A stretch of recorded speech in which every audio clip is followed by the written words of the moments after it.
Good evening. Welcome to the new party. I'm Nora Christine. I'm about to give a really unpopular opinion, and I'm sure it's going to be especially unpopular amongst women. I'm Gray Mars. Break a record by being with 100 men in one day. And right after she was done, she recorded a documentary. I'm a vegan weed. Call yourself fresh and wear the same weak ass turtleneck on every show. Goddamn. Then we got goddamn the Sudanese Sambo. Bruh, man. And I'm Enzo. Bringing up in my lives is they're like, oh well, he's violating the Constitution by having a meme coin and him making money off it in office and everything like that.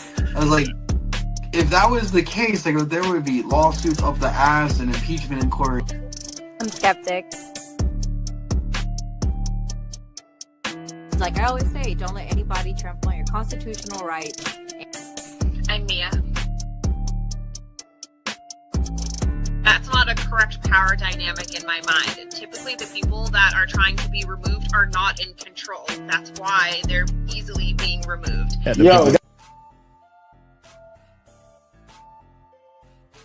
The government, states, they start putting these RICO acts on Diddy, all of these guys, and try to put it on these ongoing criminal organizations. I ain't never seen the government put a RICO act on the KKK. Switch happened. Come on, man. You gotta acknowledge this. This is the problem that I have with elders like you, because you fail to acknowledge that this stuff has happened. If we sit there and be old school, we gonna miss the boat. You know, a lot of this kids 19 years old buying houses with Bitcoin, buying Maserati. Wow.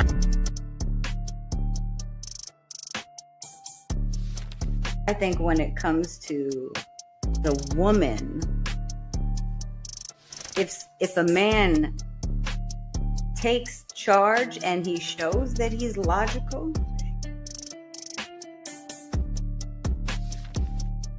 same people. That's number two. That's all theater. This is WWF. Donald Trump is sharing his honest thoughts about pardoning Sean Diddy Combs. 2 months after saying he would, quote, look into the facts, when asked about pardoning his former friend Combs, who has since been found guilty of transportation to engage in prostitution, but acquitted on sex trafficking and racketeering charges, President Trump now clarifies his comments during an interview with Newsmax on August 1st. Sean Diddy Combs. Right. Would you consider pardoning him? Well, he was essentially, I guess, sort of half innocent. Yes. I don't know what they do. He's still in jail or something. But he was celebrating a victory, but he seems, I guess it wasn't as good as a victory. Probably, you know, I was very friendly with him. I got along with him great. And seemed like a nice guy. I didn't know him well.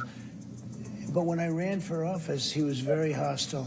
He said some not so nice things about you, Yeah, sir. and it's hard, you know, like you, we're human beings. Right. And we don't like to have things cloud our judgment, right? But when you knew someone and you were fine, and then you run for office and he made some terrible statements. So I don't know, it's more difficult. It makes it more, I'm being honest, it makes it more difficult to do. But more likely a no for Combs, I would say so. Okay. Yeah. Questions about a potential pardon for Combs came just days after the president pardoned Todd and Julie Chrisley for their tax evasion crimes. The duo, who entered prison in early 2023, had been set to remain incarcerated until 2032 and 2028, respectively, before they were released on May 28th on order of the president. As for Combs, the 55-year-old will return to court for sentencing on October 3rd, following his conviction on the 2 prostitution-related charges. His counsel is seeking 21 to 27 months, while prosecutors are asking for 51 to 63 months, per NBC News.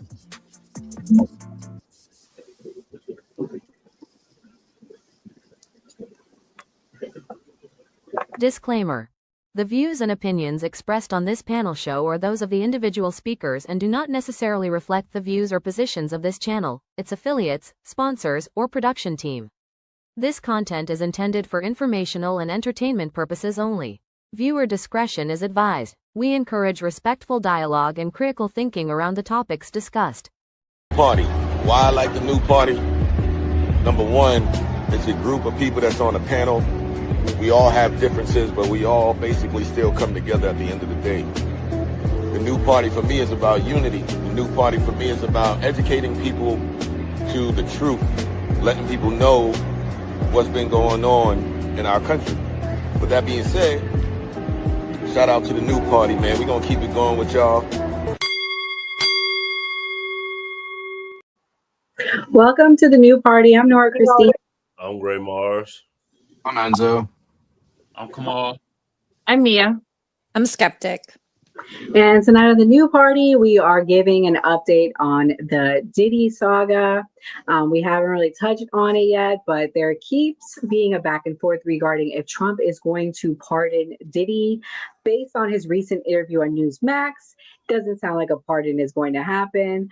I'm going to turn to our man with the MAGA hat to answer the question. Will Trump be pardoning Diddy, Enzo? No, he's not going to pardon Diddy. And even if he does pardon Diddy, Diddy's still screwed on the state level charges. So what good is it really going to do? Going to save him for what? A couple months while that goes to trial? It's so stupid. Gray, what do you think? I know you guys touched on it on the Man Cave. Is Trump going to pardon Diddy? And what do you think the fallout would be in the 2026 election if he does? First off, Diddy's suing somebody for defamation of character. Diddy just need to go get around Donald Trump Jr., pull out his checkbook, and he'll be good. Trump's pardoned quite a few rappers. Kamal, what do you think? Is he going to pardon Diddy? Probably not, but Gray, who Diddy suing? Baby oil? The fuck? Who he suing for? I have to look up. I'll look it up and let you know. I got you. Okay. Yeah, I don't think Donald Trump gonna pardon Diddy. Is pointless, but it's good PR at this moment. You know what I mean? Hey. Courtney Burgess. Uh-huh. Courtney Burgess and his attorney over statements made on News Nation regarding alleged video of him engaging in sexual encounters with minors and celebrities for $100 million. Man, I know who he's suing, Kamal. Sorry, I got to give this backstory. He's suing. This woman went on Piers Morgan. I'd have to find the clip, and I should have had it tonight. My bad. He's suing this woman that went on Piers Morgan, and she claims that she's seen a tape of him with underage minors having schmecks, and she was representing some of the clients. That there's supposedly tapes going around of him having schmecks that's being sold. That's who he's suing. Okay, that makes sense then. Yeah, you got to sue for that. You feel me? But I mean, the $1 million question is, where the hell is Farnsworth Bentley?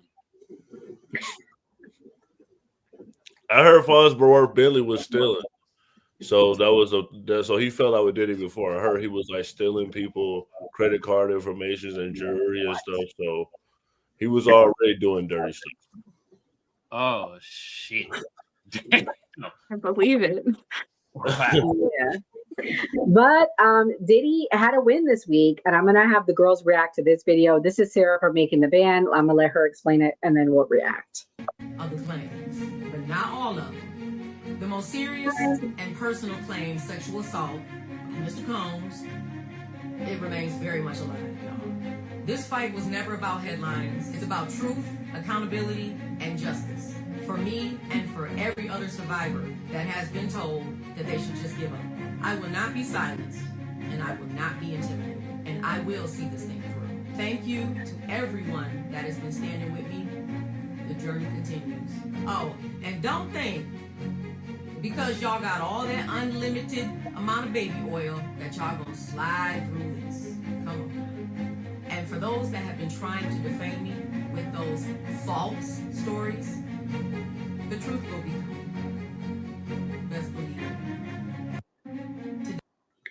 So, Mia, what's your thoughts on her suit? It mainly got dismissed. I think the only thing they did not dismiss was the part about the alleged SA, but all the other roping allegations and things like that, they said that it won't be tried. What do you think? I mean, I haven't really been following the whole Diddy thing as your niche, and I enjoy hearing it from you because you explain it really well. I mean, I guess that sucks for her. Maybe she didn't have enough evidence to prove her claim or whatnot. You know, it is what it is. I mean, if that whatever happened to her, if it happened, hopefully she can get her karma on him from it. I don't even know who she is, so I mean, I'm unrelated to this situation. So she was one of the people on Making the Band. It was the original series, and basically he made them walk to Brooklyn for cheesecake, and then they would fist fight. It was I remember that. Okay, it's coming back. And supposedly the rumors that came out, just so y'all know the rumors that she's talking about, supposedly she would go off in corners and duck off with Diddy, and that's the rumors that have come out with other Making the Band members, and she had preferential treatment. Skeptic, what's your thoughts? Do you think that this is justice served, or do you think it's a miscarriage of justice since they won't allow her entire case to be presented? Like, I think it's like both, because what 50 Cent was what he said was true. And I know that 50 Cent hates his guts. And he has for a very long time kind of had his number, but he did say, like, when the sharks smell the blood, they're gonna come from everywhere. And I think that the legitimate accusations are going to be dismissed with those that are not legitimate, because people see this as a way to like get a civil suit or other things. So it's kind of like a deter for those that actually had something happen to them at the hands of Diddy, because a lot of charges are being dismissed, now it's being seen as, even if that did really happen to you. And again, the entertainment world to me seems like a very nasty, things happen that are just kind of like, people want to get ahead and they'll do anything to do all this stuff. So it's kind of like hard to see what's true and like what's not. But I feel like some legitimate cases are going to be thrown out. The baby's going to get thrown out with the bathwater, because now everyone's going to feel like, well, he wasn't like charged with like the big thing or whatever. Yeah, well, the big the sex trafficking and the what did they call it? I forget, the RICO was the ones dropped. So I guess it was a win. I see we have some people in the chat that are fans of Diddy. Thank you guys for watching. Dakota Miller says Diddy's his hero. So we'll see. But the other big story this week, guys, that we'll be transitioning to, unfortunately, Secret Service Sam had a family emergency, could not make it tonight. But nevertheless, we still have a great show for you. We will be switching gears and talking about Amanda Seales versus 20 Black conservatives. This was the big story of the week. So I can't wait to hear everyone's take. Also, shout out to the new party, because Pastor Jordan Wells, who has been on our show a few times, made the cut. So we're going to play his clip. But first, we're going to talk about Amanda's attitude, because from the tea I'm hearing is Miss Amanda was a mess. Let me play this clip. This is showing her attitude, and we'll talk about it. Oh, man. Kamal, what do you think about that first clip? Well, I watched the whole Jubilee thing with Amanda versus the 18 goddamn conservatives. Because at least 2 of them had sense. The rest of them was fucking coons. Who is your favorite? Who was my favorite coon? Yeah. Probably Uncle Ruckus. At least he's funny. The Who's rest Uncle Ruckus? From the Boondocks. That you ain't never watched the Boondocks, Nora? I know, but which one was he? He wasn't on the panel. I wish he was. At least he got comedy. The rest of them coons just saying a bunch of babble. There were 2 conservatives on there that had sense. Who were the 2 that had sense? I'm asking you. The one I felt that was being genuine was the dude that had the 70s mustache. He said he was from Dago. He looked like he was from the 70s, the way he was dressed. And then there was like another woman that was asking like genuine questions and having kind of a debate. The rest of them on there, I ain't gonna lie to y'all. I keep telling y'all that I think most of these Black conservatives is grifting, right? And all felt like they're performing. It just felt like a performance and grifting. So with that clip being said, who do you think won, Kamal? Do you think she won, or do you think they beat her? To be honest, I feel like she she won most of the debate. Said this. Me and Mia said the same thing. Most of the debate, because at the end of the day, it's hard for me to take certain people serious when I know they're fucking performing and grifting to get their numbers up.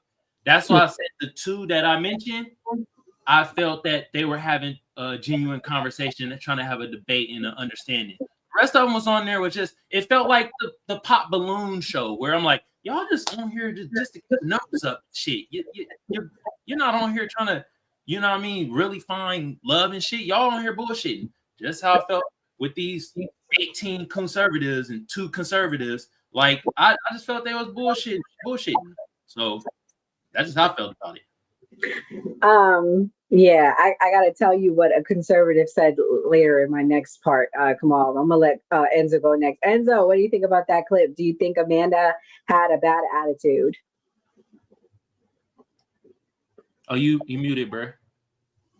We can't hear you. I forgot I was muted. I don't think she had a bad attitude. I mean, the girl was just like trying to dance around the question that she was just trying to ask and waste time. Like, I've seen the Jubilees and everything like that, and it goes by that timer. So she's literally just trying to run out the clock for whatever reason, so other people can't come up there. I think, honestly, with that, Amanda had that one because she was literally just trying to get to the point and get to the question. Gray, what's your thoughts? I understand why Amanda got frustrated.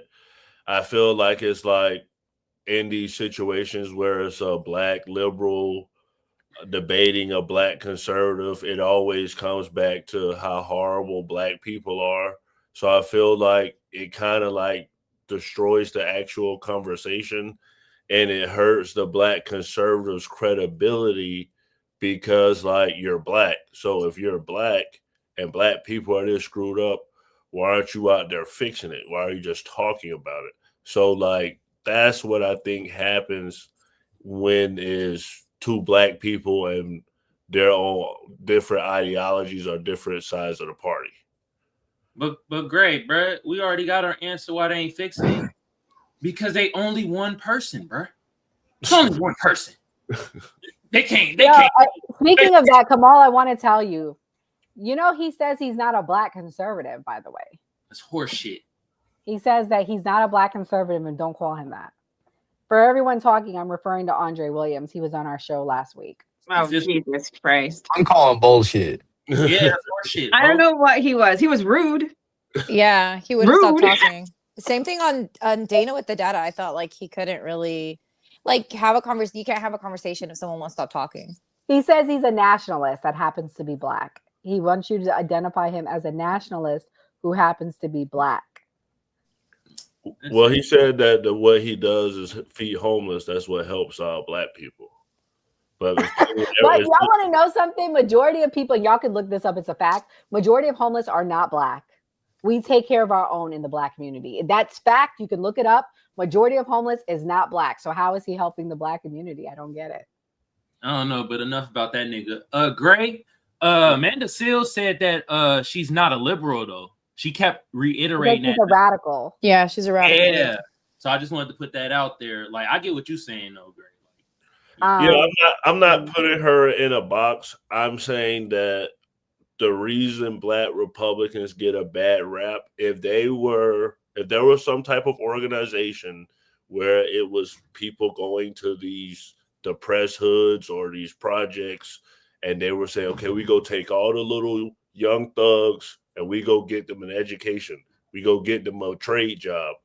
Then it would be like, oh, okay, they really out there doing something. So like, that's what I'm saying in the situation because they're black. If they were white saying that, then it's just like, oh, okay, whatever. You're pointing out what you see, but you're black saying this. So it's like, it kind of puts the responsibility on that person, whether that's fair or not. Mm-hmm. Yeah. Mia, what's your thoughts on that one clip? Do you think that she had an attitude, or do you think that she just felt surrounded and was cornered? I mean, I don't think she had too much of an attitude. It's hard to tell. I don't know her personally. I feel like when people are direct, and I get accused of this all the time, we come off bitchy, but we're not bitchy. We're just being direct. Like, I'm asking you a direct question. There's no fluff. There's no filler. I'm asking a simple question, and it's very straightforward. So, like, I kind of understand where she was coming from in that sense, because as you guys have stated, there is a clock. And it isn't fair for one person to tell a long melodramatic monologue story and run out the clock so other people can't get a chance, and she doesn't actually get a chance to debate other people. So I don't think she was too bad. I thought she had more of an attitude with a different participant than with that particular participant. And I'm glad in the beginning that she kind of gave a little bit of summary to her radical views, because there's just so many terms: conservative, nationalist, radical, liberal, leftist, Republican, Democrat. There's like so many things that people have to memorize. So I was kind of glad that she gave a little bit of an overview of her belief system. Facts. Skeptic, what do you think? How you think she did? You think she cooked them, or do you think she represented the radicals? I think she definitely cooked them. And I'll say this, the same thing with Andre. Where the Black conservatives go wrong is where they cannot acknowledge that systemic racism existed, being that we had Jim Crow, redlining, we had white flight, we had, like actual systems that upheld white supremacy to cause oppression to the Black community. The fact that you can't admit that shows me you're disingenuous, and we can't have, that's why she was like, I didn't know that it was going to be this ignorant, because we can't even begin to have a conversation when we have the facts. Like, I'm telling you with empirical data that, white people bombed Black Wall Street in Tulsa, Oklahoma. I'm telling you that they bombed Rosewood. I'm telling you that they bombed Philadelphia. Like, there's no questions being asked. This is factual. And the fact that you're telling her that that's not real. One of the guys was like, I don't believe redlining was real. Like, what are you talking about? We have people that were doing here in Texas. There's a lady that was regional. She was doing giving appraisals for houses. Literally told us, if you decide to sell your house, take off all of your pictures, because anyone who's not white and they see that your home, the pictures on there is a family that's not white, it will bring down the value of your house. So for you to say that there is still not a system that is echoing, supremacy thoughts and like systems in America, it just shows how disingenuous they were. And that's why they looked so ignorant. Like, I was like watching it. Skeptic, I want to apologize. I should have fact checked Andre in the moment, because you were saying a lot of things, but I could not take it. Like, Skeptic cooked him last week. And again, this is what they do. They refuse to at least acknowledge history. And that's my problem with some of these conservatives, I to be honest with you. Yeah. And I think they don't, I'm not trying to give them tips, but I'm just saying, if you want to look smarter, you just you can't lie, because you're talking to a generation that knows. And to sit there and tell us that's not true is like, even the per capita argument, white men only make up 29% of the population. Why are they still holding over 62% of government positions? Political positions here in America are filled 62% by white men per capita, right?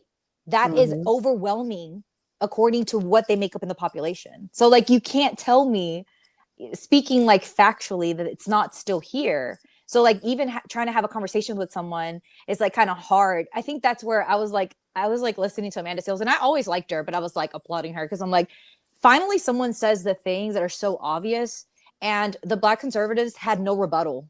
All they could say was nope, it's not true. And same thing she said, just because you say it's not true doesn't mean it's not real. That's not a fact. I agree. Before we move on, can I say something too that I noticed, and that I'm sure Amanda clocked and we all clocked immediately, is there's two types of Black conservatives. Ones that are grifters, and you notice they never say mine, our, us.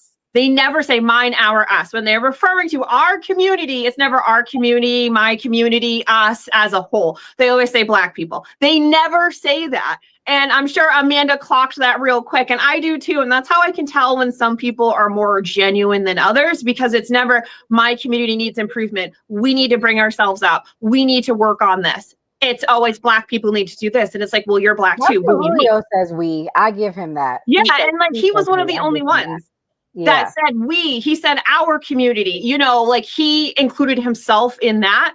And that's really, in my opinion, when you listen to Black conservatives, if they don't use, us, mine, our, they're not real. It's all a grift. Good point. That's a good point. Hmm. So I'm gonna play the next clip. Jordan Wells, he's been on our show. Shout out to him. He's a very nice guy. Nora had to leave. Kamal, what you think? Man, that sassy ass Sambo need to shut the fuck up. I'm sorry.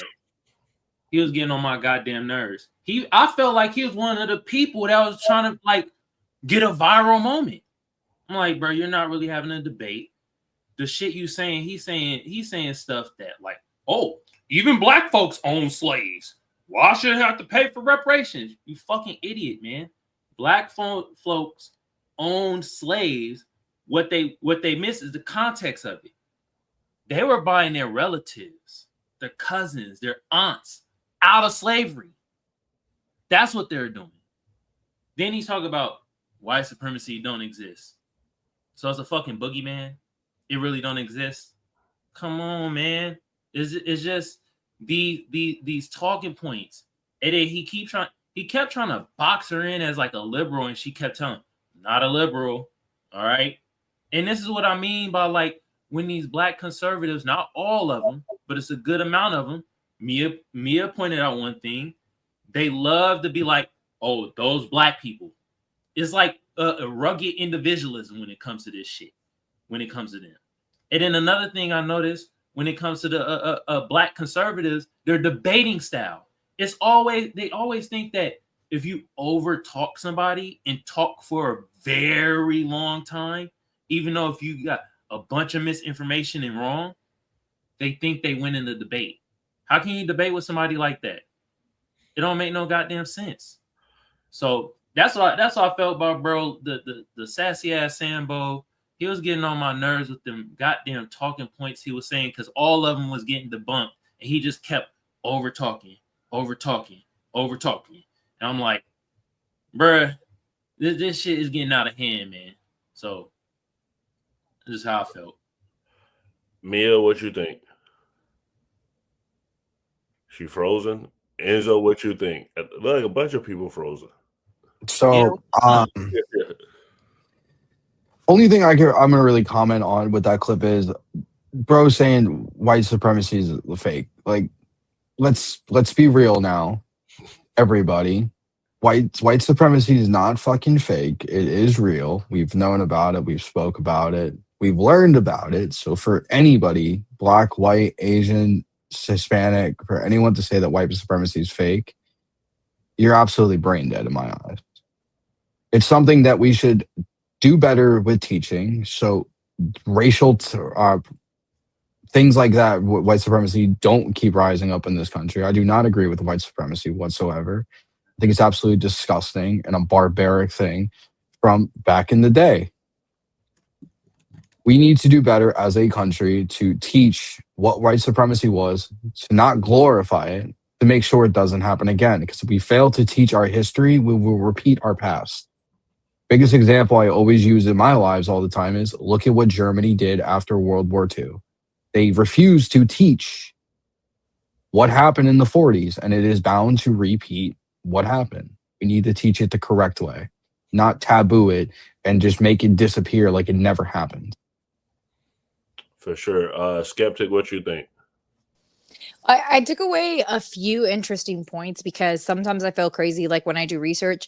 When Amanda Seales said that statistics definitely lie. So one of the things that I had covered one time was the Monahan report, which is what people use whenever they say, oh, black marriages were doing better during Reconstruction and all these things. So we know that America has used the scientific community to perpetuate these like racist scientific, statistics. One of them in particular that I've looked into is the Census Bureau. So the Black community is actually undercounted even more than the Latino community in America, which is an interesting fact to me because when I start looking into it, it's like not really understood. I haven't found an explanation as to why.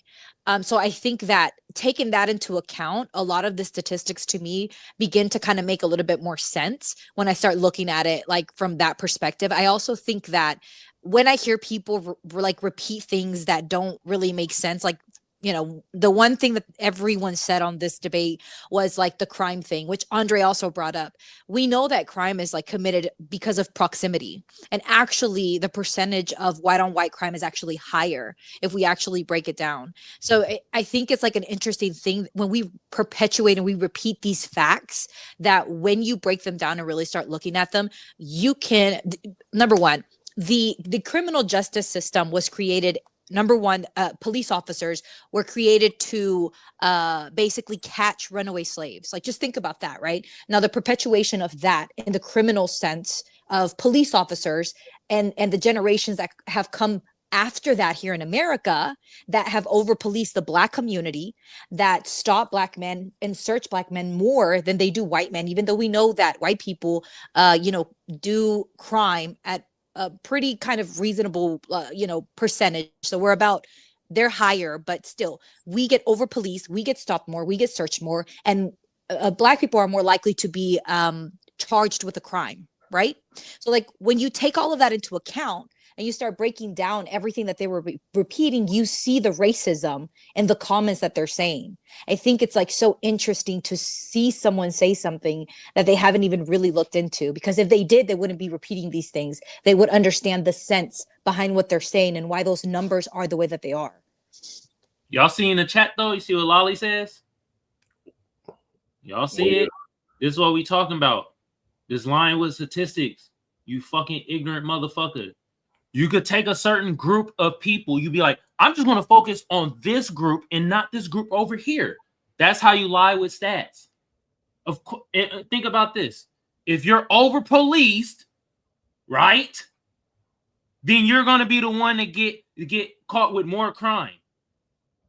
Also, what's happening? Some of the crimes that white folks do don't get reported. Like, can we stop acting dumb here?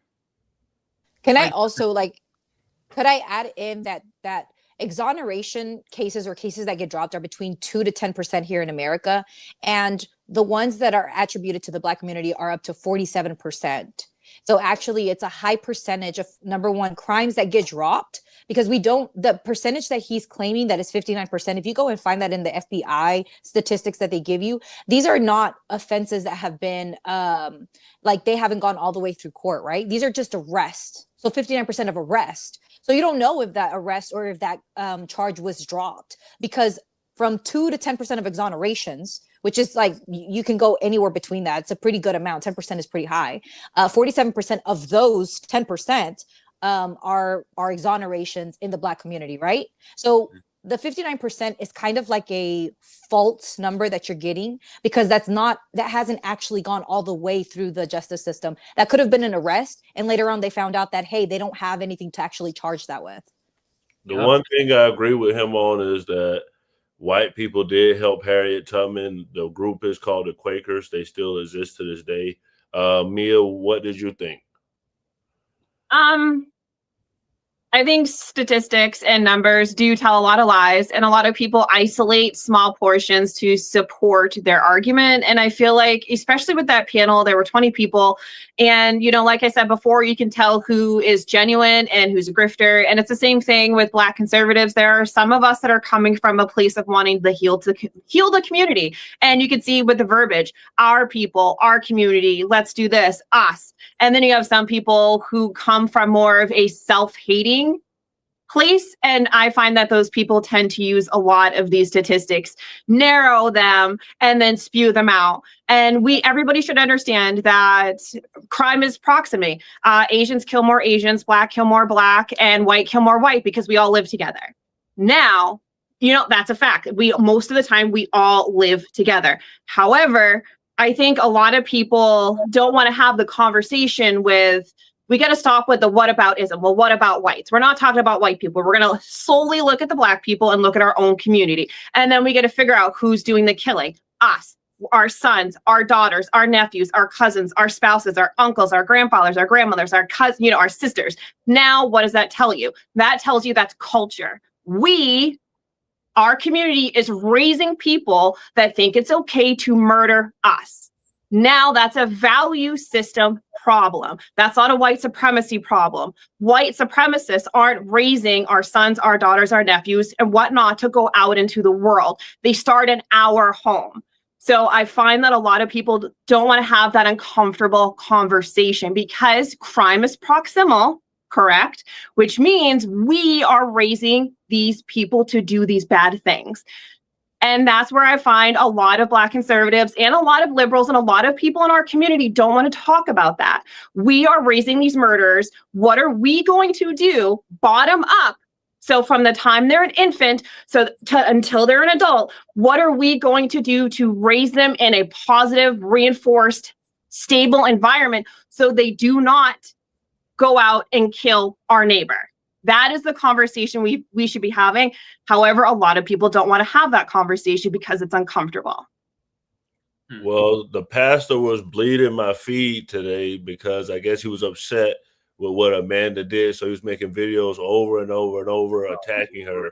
So here's one of them. Oh my God. I'm going to leave her alone. She was the worst Jubilee surprise guest probably that they had. She was the stereotypical Black woman. She was angry. She was nasty. Why do we have to say Black? We can clearly tell she's of African descent. Why do we have to throw that out there? Black conservative who's known, who was removed because she yelled at people several times. She threatened about 5 or 6 times. She was a diva. 6 or 7 times she threatened to leave. Now, I'm thankful for the opportunity. Thankful for getting to sit down with her. I respect her for what she's accomplished. But as a person, I have no respect for her. She was very disrespectful to me because I believe I destroyed her in my first to start off, and she didn't want to talk to me again. And I wouldn't want to talk to me because she can't beat me in a debate. A real debate where she's not yelling, she could not beat me because the facts are on my side. I don't care how much they lie and try to act like they aren't. I love Black people and I love myself. But you know, if you're Black and you have a difference in opinion in the Black community, you don't love yourself, and you're, because we're the only race that can't have. But that's the truth. She was the worst Jubilee guest celebrity person there was, and none of the Black conservatives liked her at the end. Like Candace Owens, Jordan Peterson, all the conservative, respectful. They treated other people's opinion with respect, not her. So this brings up a good question because, I mean, we literally just had Andre. So, like, what is the actual decorum of debating and what actually says that a person won? Like, are we trying to get to, like, a common ground? And, Mia, I'll let you go first. What you think? I mean, winning is subjective. I'm sure I looked at Amanda's argument and decided she won. That's my subjective view of what happened. I'm sure all those conservatives that were sitting around her think she lost. I mean, winning and losing is all subjective. It's the eye of the beholder. I mean, we should debate to find some sort of common ground. However, different panels aren't quite run that way. I will say I can understand why she potentially may have had an attitude. I'm sure the energy in that room was probably not the best, and she was probably on the defensive mode, which, I mean, rightfully so. So I can't really blame her. I would probably be a little defensive too. Enzo, you're on live a lot. So is it to debate? Is it to win? Is it to actual learn something? What is it about? So what, in my mind, a debate is not about winning or losing. It's about learning from each other. You might win on a point, like somebody that brings up the ultimate goal of the debate in my eyes is not to win outright the conversation. What I like to do is have a debate discussion with somebody, whatever you want to call it. They point out something that's factual that I agree with. I point out something that's factual that they agree with. It's to come together at the end of the day and find a middle ground, not to literally just not to scorecard, but like, oh, I won. Because if you win, obviously that means you know everything at the end of the day. Nobody can tell you otherwise, and that's it. There's nothing else for you. I was always taught you're a student of life at the end of the day. You are going to learn until the day you die. You are never going to know everything. So learn as much as you can. Take in things from people that know more than you or that know less than you, not to just win everything. Skeptic, you're another TikTok live person. So is he wrong for leaving the Jubilee debate and then making a video about her? Or should it all be left on the field once you guys debate? Is it over? Then you shake hands? What's it supposed to be? Yeah, it's giving me crybaby vibes, but that's just me. I do think when you're a woman, I think sometimes people can like kind of tend to kind of want to get disrespectful or like speak over you. I don't like to talk like at the same time as someone else. Like if I'm on TikTok, it's very common that if you're talking, someone else just starts talking. I will stop talking.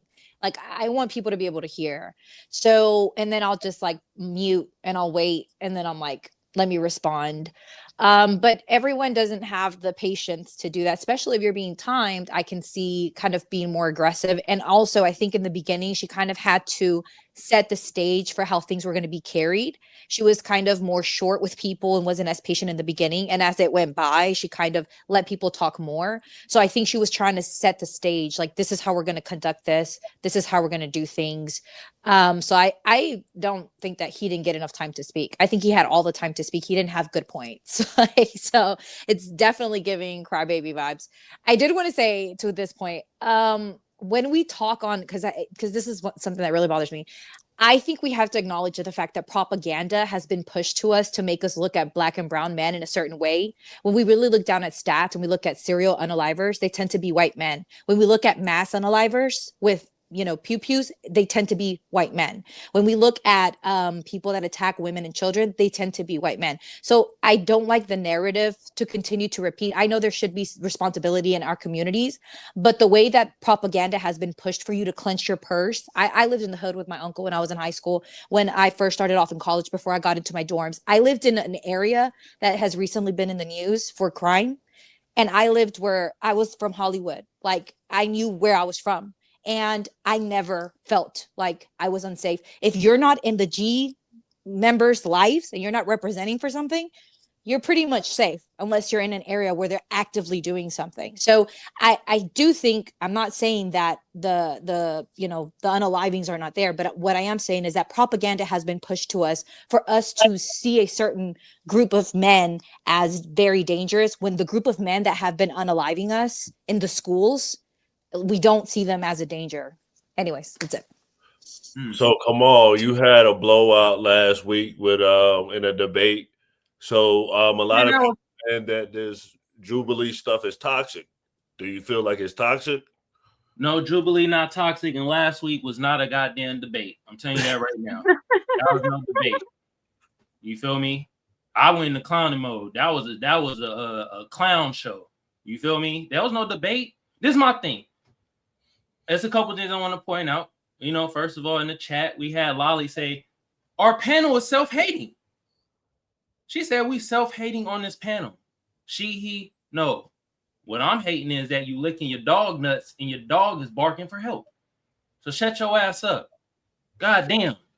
It's always somebody unruly in the damn chat saying some bullshit. Anyway, remember when was it you, Enzo, and Skeptic on that panel? Y'all talk about J6? Was it? Yeah, I think it was same show. So y'all saw how y'all was doing. Y'all was getting heated and passionate and shit like that, but y'all were debating. Y'all are letting each other get your shit off. You might interject here and there, but you weren't just constantly cutting off, constantly trying to overtalk. That's debating. All that other shit, no, that's a performance. Motherfuckers be performing. They're not debating. And can you win a debate? I personally think nobody wins a debate. I feel like Enzo feels. No, you get an understanding of shit. Now, do certain people make more sense in a debate? For damn sure. Some people come with more facts, come with more sense. You feel me? But at the end of the day, I feel that if you're intelligent enough, you're going to take something from the debate that you could apply to your life to make you a better person. Or a worse person. I don't know. It depends how the fuck you feel that day. But that's how I feel. Jubilee is not toxic or nothing like that. But as I saw with Berber, and I gotta do it, he was, Amanda Seals was threatening me. She was so mean to me. Oh my God. Yeah, sound like a damn crybaby. Cry me a fucking Justin Timberlake river, Berber. God damn. We saw the debate. You kept trying to overtalk her, so she started overtalking you. Bro, stop crying, bro. God damn. You want to know who I feel like made debates great? Donald Trump. I felt like debates was boring until Trump. I remember when Trump said something about Joe Biden's son being on drugs. I just like can't believe it. He is undefeated in a debate. I know. I just like so it was like people, because I felt like people weren't interested in this until Trump started saying wild stuff. And it's like, oh, you know what? This could be an entertainment thing. But I'm gonna play her last clip of her debating this young guy. So, guys, members of the Black community want to hold people accountable, especially Black people. So KTS-3 was shot 60 times outside of Cook County, Chicago. Kamal, I know you dying to say something about him not being foundationally Black American. So we'll go to you first. It ain't me. It's his damn hairline dying to say he's not foundational Black American. We didn't get his ass out of here. This is a definition of a fucking tether. This is what we mean a tether is. Do you see what he's spewing? You see how he's trying to undermine? And he's not even from America, nor his parents. He said it. As he's wagging the finger at Black Americans like, y'all fucked up. Okay, where are you from? Oh, Angola? Oh, let's do our Ricky Smiley research. Oh, shit, y'all hella tribalistic over there and chopping each other heads off and shit. Oh, but we ain't showing that out there. We ain't getting at you and wagging a finger at what's going on in Africa. You feel me? But they want to wag the finger at us, foundational Black Americans, because we clowned them in damn middle school. Clowned them in high school. So what? Everybody got clowned. They talk shit about me. They call me sticks and bones. I was skinny as hell in high school. Chicken legs. All types of shit. You think I'm mad? No. That's how it goes. But they want to get and see that young man right there, he could be dangerous because he's young and he's actually intelligent. And these be the motherfuckers that go into politics and do and have laws made and do policies and shit. And they have this anti-Black goddamn mindset, you feel me? Off of fucking false information. That be the thing. Damn. But yeah, you're right, Gray. I was dying to say something, you feel me? Because Berber Hairline was screaming, I need help. Please help me. Shit. Oh my God. So Mia, you were saying before the show, like you live in the middle of nowhere, so it probably wasn't like a lot of Black people there and everything like that. That's kind of, that guy was kind of saying that he grew up around like Black people. So like for me, it's two Black people I know that shot somebody, and one of them on his podcast, and Doc is that person. And the people, my cousin's the other person. And looking at them, I always thought they was loose cannons. And the way that I look at it as a person, like this person is like this, not that this person is Black. So like, what's your perception on that? Do you feel like basically when people are not around that they might have a misconception because they're not just around those people? What is your thought? Yeah, so a little bit of fact. I too am from Maine. That is my actual home state, and that's why I was so embarrassed for him saying that. I was like, what the fuck? Damn it. I am from #207. So I grew up in the Great Northeast, as you can imagine. Bears, mountain lions, moose, and trees. Lots of trees. Wasn't a ton of ethnicity. However, I did grow up I'm multicultural, so I grew up with all sides of my family. I came from an intact family, all sides of my family. I think the problem with him specifically, or the problem with anybody, when they're not Black American and they don't have heritage attached to the land that they're living in. So Amanda clocked it, and this will be the third time I've said it on this panel. He said, you guys, not our community, us, mine. And you can tell, and this should just reaffirm, you have to pay attention to what people say. He doesn't consider himself Black because he's an African immigrant raised by Africans, and they come here top 10% of Africans make it here, nobody else. And then they don't do apples to apples, they do apples to oranges. So the top 10% of wealthy Africans migrate here, and then they try to compare themselves to our bottom 10%, and they try to say they one up us. They never do apples to apples, because if they did, we dog them out and house them every single time, and they don't want to admit that. They're not on our level. They refuse.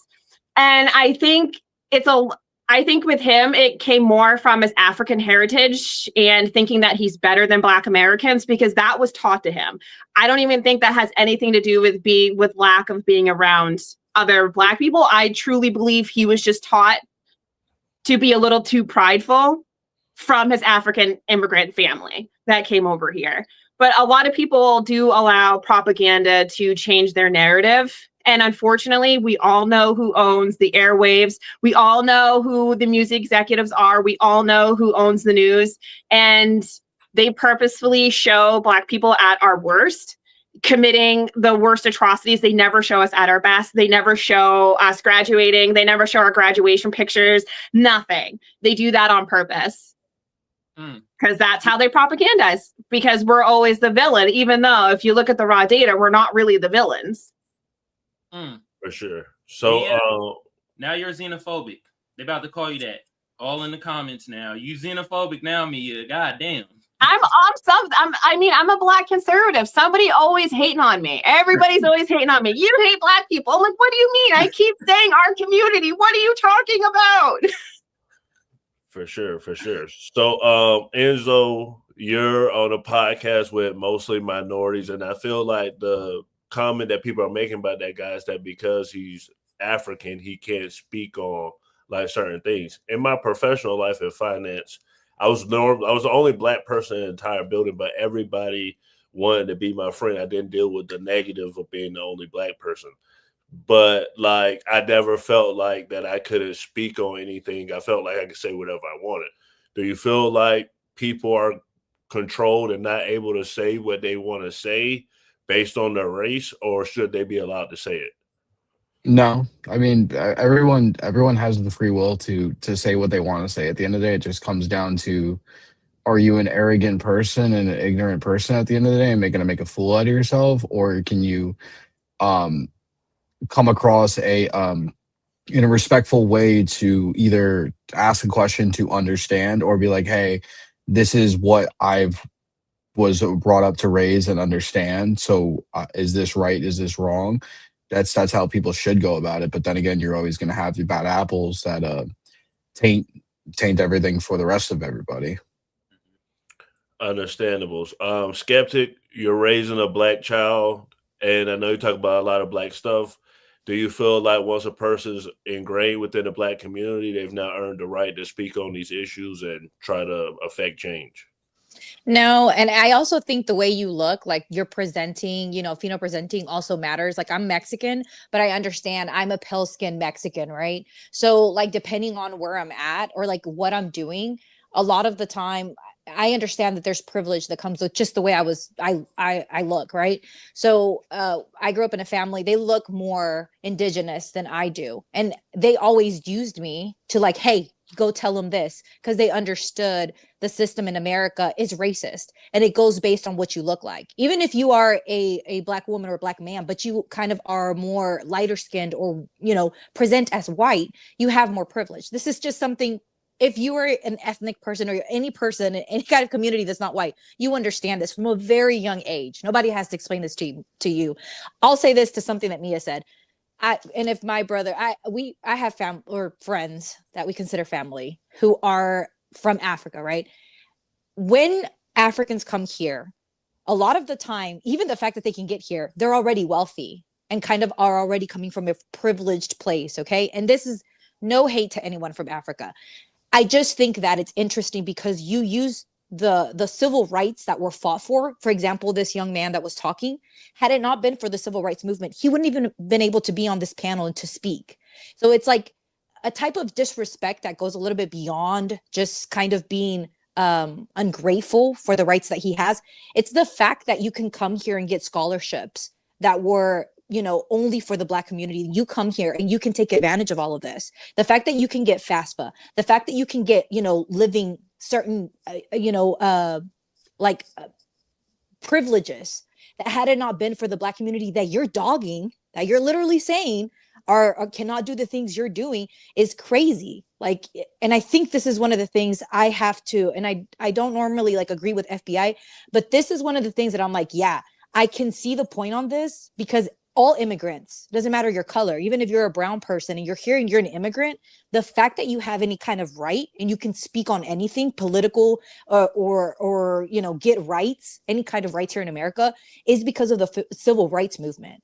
And the fact that you have no respect for that is the thing that irks the Black community. And I think that's important to note, because immigrants make a bad rep because they speak on things. You're so ignorant that you're not even understanding the fact that you can even talk about it and continue to live in your ignorance and not know why you are afforded these rights is the what drives people crazy about the immigrant community. Sure. Skeptic, you xenophobic now too. Damn.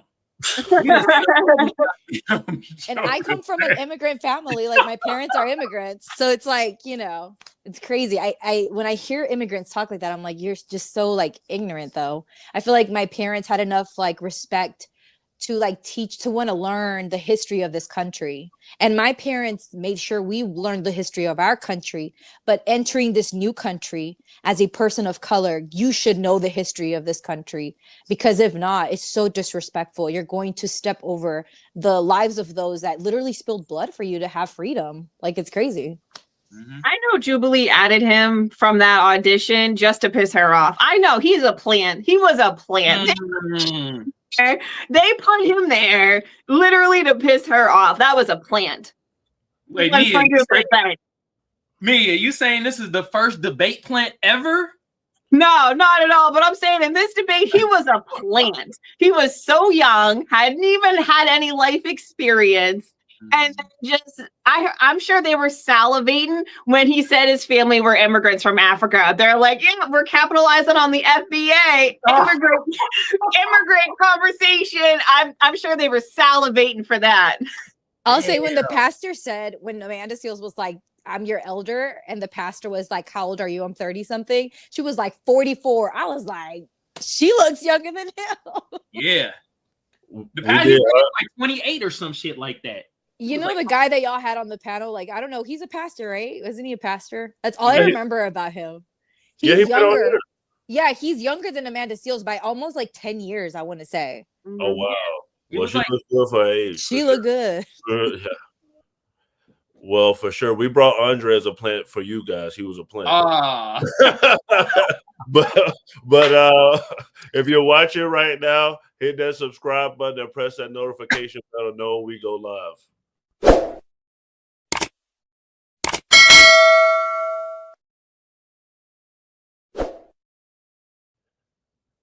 Skeptic, what's your final thoughts?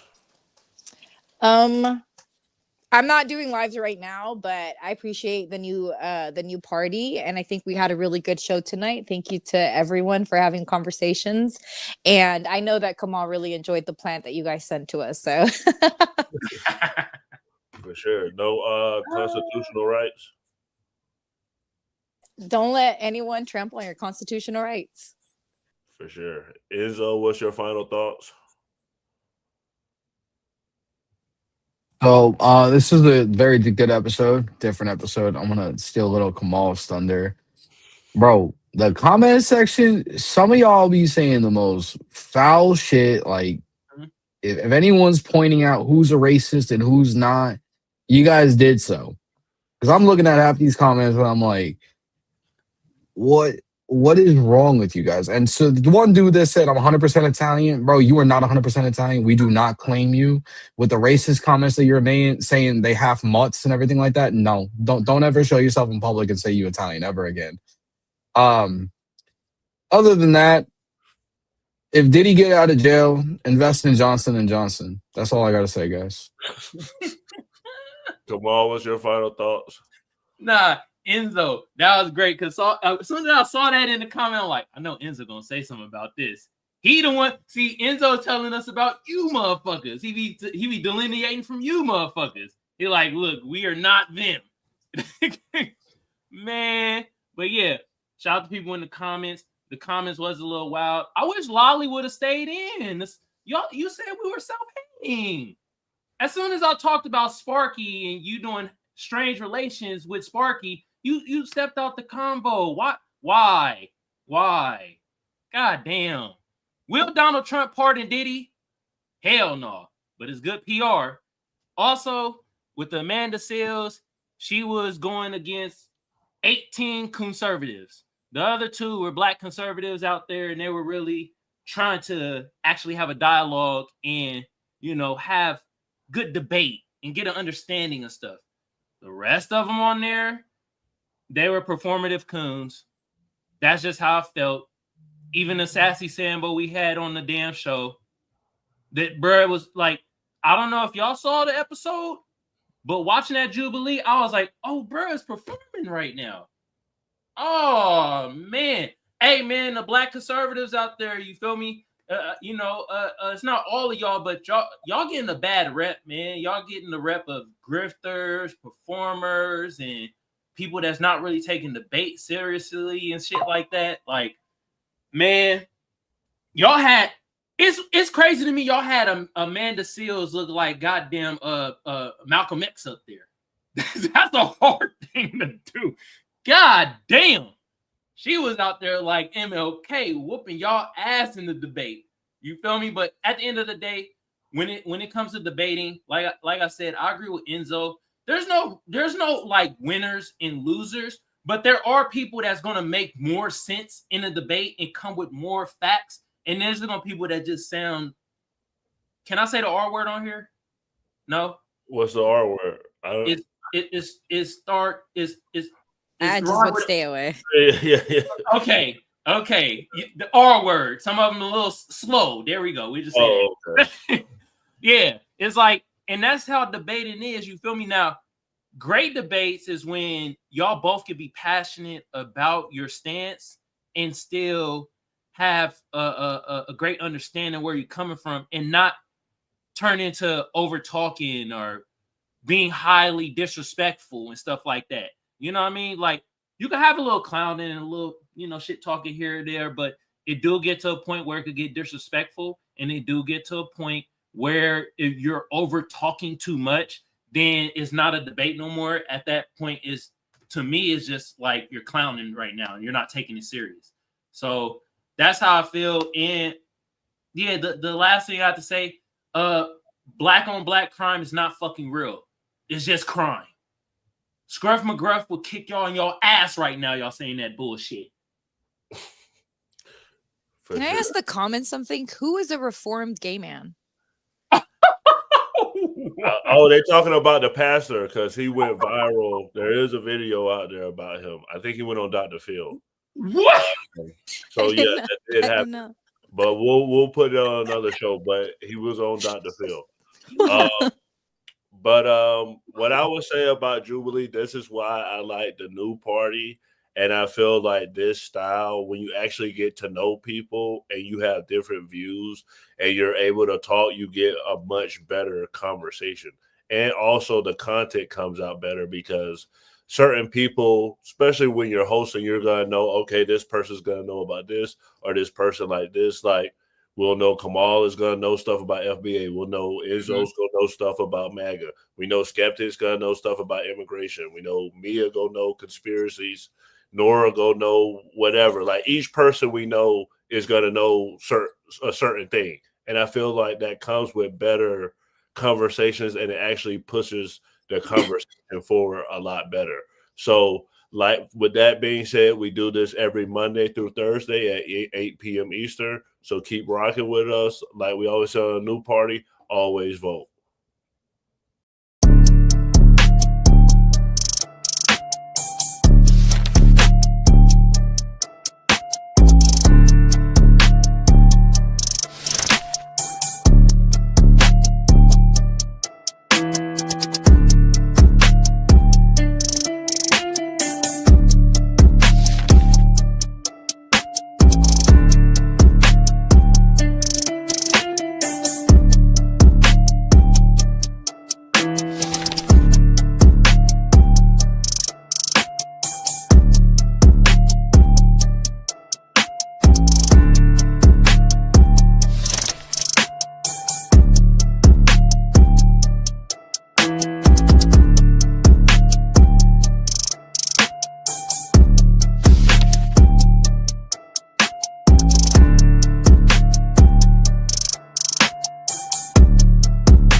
Oh, Nori